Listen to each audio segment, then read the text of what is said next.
Black Adam, c'est l'homme le plus puissant sur Terre.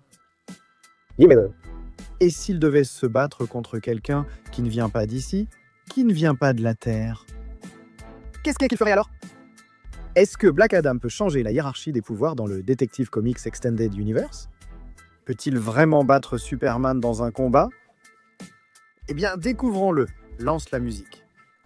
C'est une question de volonté, de puissance. On reste affamé, on dévore.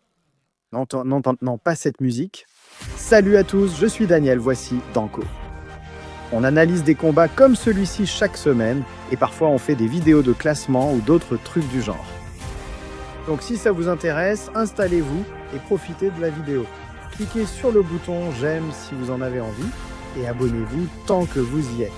Aussi, petit avertissement dès le départ, il y aura des spoilers sur Black Adam. En fait, cette vidéo elle-même pourrait être considérée comme un spoiler, mais The Rock, Black Adam lui-même, l'a déjà un peu spoilé, donc vous ne pouvez pas m'en vouloir pour ça. Deuxièmement, je me fiche de ce que Warner Bros en pense. Je vais inclure toutes les versions de Cavill en Superman. Donc ça veut dire la Snyder Cut.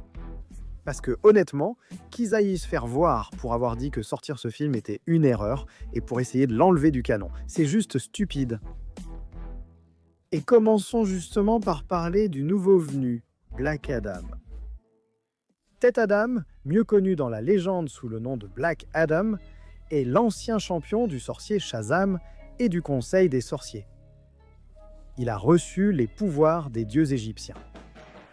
Grâce à ses dons, il a libéré son peuple de l'ancien roi de Kahndaq, devenant ainsi le dirigeant de sa terre natale. Cependant, il est devenu de plus en plus brutal et impitoyable au fil du temps. Libérant involontairement les 7 péchés capitaux et causant la mort de millions de personnes, il a été emprisonné par Shazam pendant 5000 ans, jusqu'à ce qu'il soit libéré et appelé à sauver Kahndaq une fois de plus. Black Adam possède les pouvoirs de 6 dieux égyptiens différents, Shu, Porus, Mon, Zaoudi, Aton et Mahen. Et même si certains de ces pouvoirs ne sont pas les plus utiles lors d'un combat, comme le courage de Mahen ou la sagesse de Zaoudi, on peut clairement parler de sa force, de sa durabilité, de sa vitesse et de sa foudre.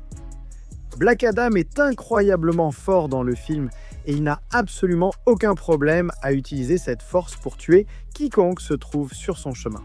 Sérieusement, ce type n'a aucune pitié, il peut vous envoyer valser à des kilomètres sans même cligner des yeux, ou déchirer facilement des véhicules en morceaux. Frapper dans ses mains et créer une onde de choc, parfois il crée même des ondes de choc rien qu'avec ses coups de poing. Mais la chose la plus impressionnante qu'il ait jamais faite, c'est d'attraper une statue gigantesque et de la soulever au-dessus de sa tête. La tenant facilement en l'air, maintenant l'échelle ici pourrait être un peu faussée. Mais je pense qu'on peut dire sans risque que c'est à peu près de la même taille que le monument de Washington. Ce qui pèserait quelque part entre 80 et 100 000 tonnes. Et si on applique simplement ces chiffres à la statue du champion aussi, eh bien, c'est facilement l'un des exploits de force les plus impressionnants du Detective Comics Extended Universe. Vraiment facilement, Superman vole partout. Il soulève des immeubles alors que Black Adam transporte des statues qui pèsent 10 à 12 fois plus. Ce n'est même pas juste. Black Adam est aussi incroyablement résistant. Il peut encaisser des explosions sans même broncher et il est totalement pare balles, au point que des mitrailleuses lourdes montées ricochent simplement sur son visage. Il a pu encaisser les attaques de Hawkman et de ses armes en métal ente qui, même si elle a le SCU, ne lui font jamais saigner ni ne le mettent à terre. Puis, même si l'AT a été mis à terre pendant quelques secondes par un coup de poing d'Atom Smasher, la seule chose qui semblait vraiment lui faire mal, c'était l'énergie magique d'Eternum. Elle lui laissait des coupures et des brûlures qu'il guérissait ensuite avec sa foudre. Et puis l'homme, Black Adam, est rapide.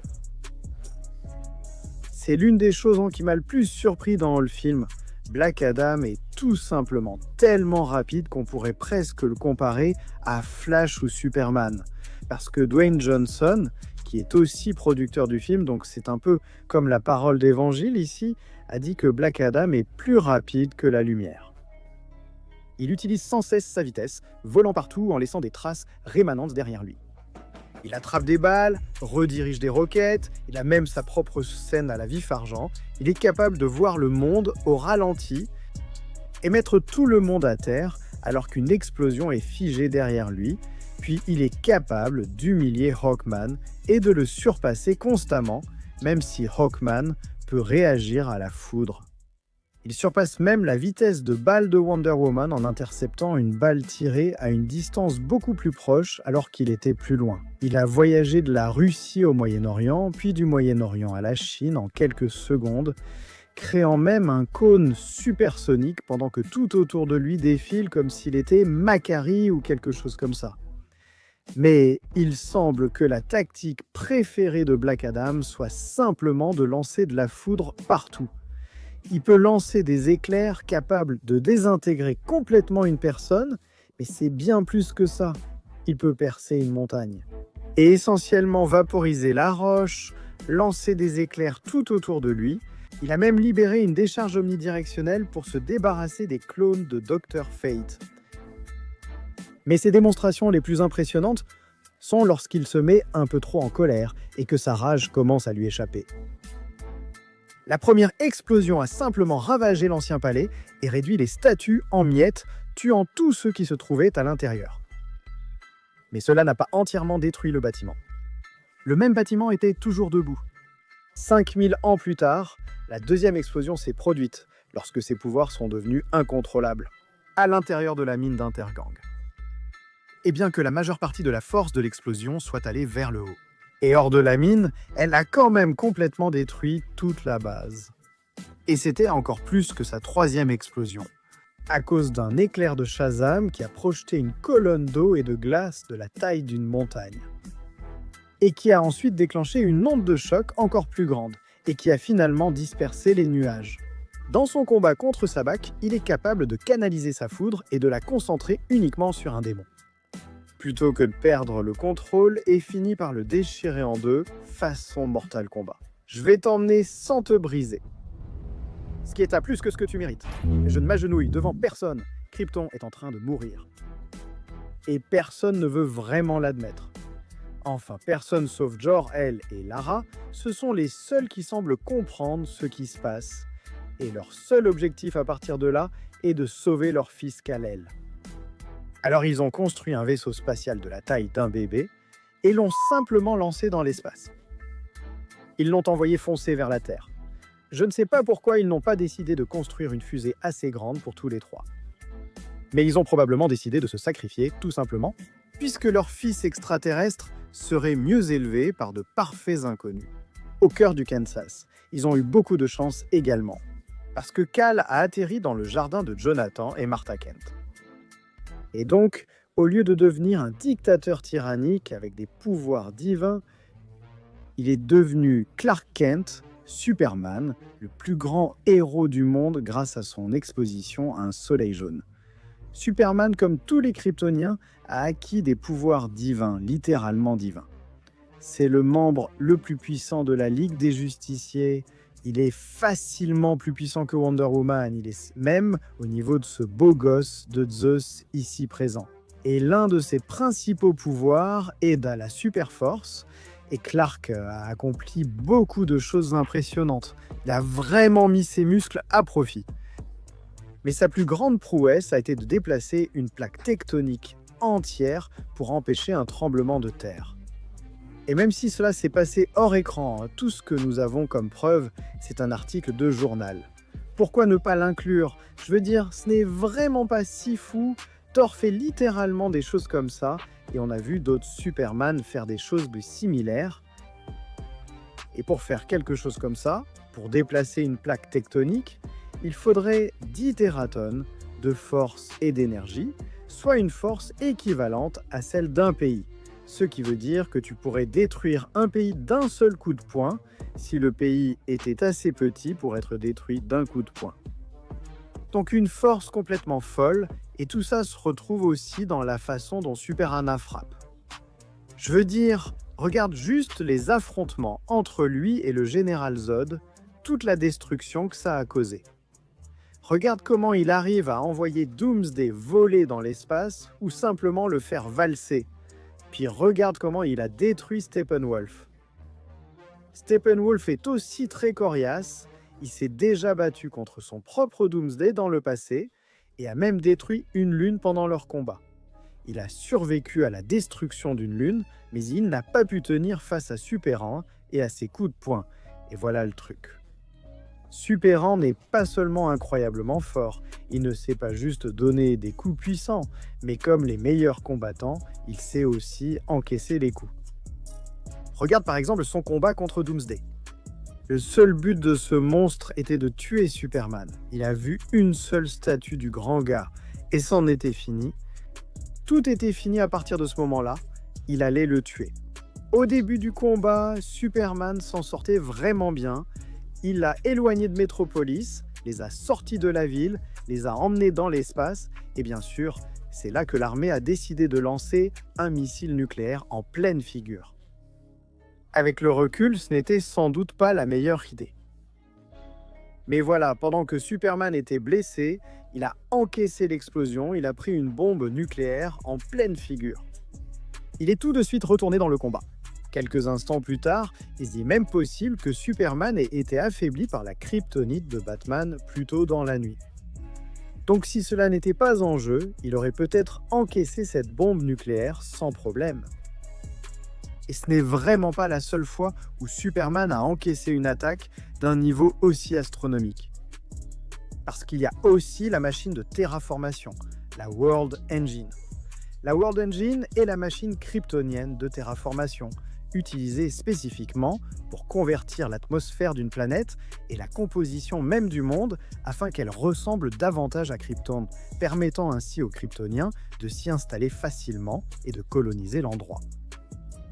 Rien que l'atterrissage de la World Engine a suffi à anéantir complètement une montagne, ce qui veut déjà dire qu'elle est faite d'un matériau capable de résister à un impact destructeur de montagne. Et non seulement Superman l'a détruite, mais il l'a fait alors qu'il était affaibli et qu'il se tenait sous un rayon de gravité qui terraformait à lui seul la Terre. Je veux dire, oui, c'était un processus lent, mais c'était une gravité qui modifiait et changeait la planète entière elle-même. Superman était à l'épicentre, il prenait toute cette force, toute cette puissance, et il arrivait en fait à la surpasser et à la traverser en volant. C'est fou, mais voilà, Superman n'est pas seulement fort, et il n'est pas seulement résistant. Non, ce ne sont pas les deux seules choses qu'il a pour lui, il a en fait tout un tas de pouvoirs. Comme son souffle glacial ou son cri supersonique.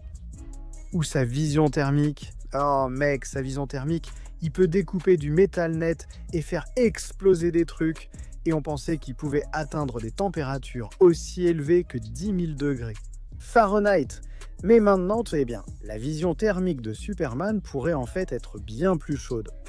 Bien plus puissante. Dans la Ligue des Justiciers de Zack Snyder, on a appris que le métal kryptonien peut supporter que son noyau soit surchauffé à 3 500 000 Kelvin sans problème, ce qui n'est vraiment pas une plaisanterie. Le centre de notre Soleil n'est qu'à 1 100 000 Kelvin. Et pourtant, voici Superman qui brûle et découpe constamment le métal kryptonien. Reste à terre si je le voulais. Tu serais déjà mort. Les héros ne tuent pas les gens. Eh bien, moi si. Qui gagne ici? Qui va sortir vainqueur? Eh bien, Black Adam est le nouveau venu, c'est le nouveau jouet avec lequel on va tous pouvoir jouer. Et comme à chaque fois qu'un nouveau film de super-héros sort, on adore les encenser. Ça arrive presque à chaque fois, alors essayons d'éviter ça et de regarder ce combat objectivement. Et si on regarde objectivement, on sait que ces deux-là sont présentés comme des égaux, tous les deux ont le pouvoir de détruire le monde. Et ils se reconnaissent comme tels, du moins Superman le fait. Il dit même indirectement que Black Adam était le seul à être arrivé à son niveau de puissance. en disant que le monde n'a jamais été aussi effrayé. Depuis qu'il s'est révélé pour la première fois et qu'il est apparu à l'écran. Maintenant que cela est dit, je pense Superman reste tout de même le plus fort des deux. Oui, soulever cette statue gigantesque est incroyablement impressionnant. Et Black Adam balance constamment des types dans tous les sens. Mais on part toujours du principe que Superman a déplacé toute une plaque tectonique. Je n'ai vraiment aucune raison de ne pas croire que cela s'est produit. Je pense que c'est arrivé, ce qui placerait Superman à 44 quintillions de tonnes, soit 44 suivi de 18 zéros. Évidemment, on sait que c'est complètement fou. Je n'arrive pas à comprendre ça, mais c'est la masse d'une plaque tectonique moyenne. Il y en a 8 grandes sur Terre et plein d'autres plus petites, et on ne sait pas laquelle c'était. Superman s'est déplacé, potentiellement sur une distance plus courte, mais cela le placerait quand même largement au-dessus de Black Adam attrapant une statue. Je pense aussi que Superman est ce qui est le plus rapide des deux. Au mieux, ils sont égaux. Et je ne peux en aucun cas dire que Black Adam est le plus rapide. Qu'il est plus rapide que Superman. Parce que Superman peut directement se mesurer à Flash, l'homme le plus rapide du monde. Dire que Black Adam est plus rapide que Superman, c'est essentiellement dire qu'il est aussi rapide que Flash, parce que je pense que Superman est juste un peu plus lent que Flash, et je ne suis pas encore prêt à l'affirmer. Ce que je peux dire, c'est que Black Adam a de meilleurs pouvoirs énergétiques. J'aime sa foudre. Plus que la vision thermique de Superman, Black Adam l'utilise beaucoup plus. Il est prêt à complètement griller un gars. Et il n'a vraiment aucun problème à spammer cette attaque. Et si c'est suffisant pour tuer Sabbac, je pense que ce sera suffisant pour blesser Superman. Et c'est une autre chose avec laquelle Black Adam n'a absolument aucun problème. Tuer. Il va faucher ses ennemis, leur arracher les membres, les réduire en squelettes, les jeter dans l'état voisin. Il peut même les déchirer en deux proprement. Superman était peut-être un peu assoiffé de sang à ses débuts, mais il a dépassé ce stade dans sa vie, et je ne le vois absolument pas utiliser le même niveau de force létale. Black Adam, lui, ira jusqu'à tuer s'il le souhaite, il n'y a aucun doute là-dessus. Maintenant, ce n'est pas parce que Superman n'utilisera pas la force létale. Ça ne veut pas dire qu'il n'utilisera pas la force. Vous pouvez simplement demander à Steppenwolf à ce sujet. Maintenant, je pense que la vraie question ici n'est pas vraiment Superman contre Black Adam, c'est Superman contre la magie. Est-ce que la magie peut blesser Superman ? Et est-ce que Superman peut blesser la magie ? Maintenant, dans les comics, Superman est faible face à la magie. Donc on aime dire que Superman est faible face à la magie, ici dans le Detective Comics Extended Universe. Donc ça donne un avantage à des gars comme Shazam et Black Adam. Le seul problème, c'est qu'on n'a vu absolument aucune preuve de cette faiblesse. Aucune. Donc, pour l'instant, je ne suis pas convaincu qu'elle existe vraiment. Peut-être qu'ils l'écriront plus tard, mais je ne pense pas qu'elle soit là pour l'instant. Parce que cette histoire de faiblesse à la magie aurait dû donner à Wonder Woman le même avantage que ça donnerait à Black Adam. Et ce n'est pas vraiment ce qui s'est passé. Deuxièmement, on a eu cette réplique dans Shazam. Les armes des hommes ne tirent pas de sang de notre espèce. La seule chose qui éteint la magie, c'est la magie. Donc à partir de là, il semble qu'on nous ait amené à croire que seule la magie peut blesser la magie. Et dans une certaine mesure, c'est vrai. On peut le voir ici même dans Black Adam. Il n'est pas blessé par des roquettes normales, il est blessé par des roquettes magiques. Seule la magie peut blesser la magie. Mais je ne pense pas non plus que ce soit littéralement vrai, parce que voici mon idée de base. Je pense qu'il y a une échelle ici et que c'est une question de degrés. Tout en bas, tu as les balles, les roquettes, les missiles, les batarangs, des trucs comme ça. Ce que Black Adam appelle la magie faible.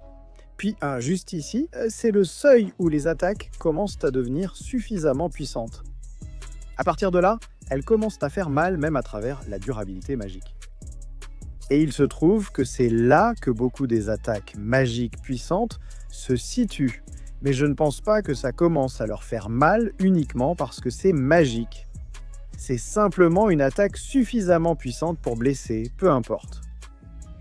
Et donc, si c'est ça l'idée, alors dans cette échelle, tu peux inclure des choses comme une bombe nucléaire ou un super coup de poing ou quelque chose comme ça.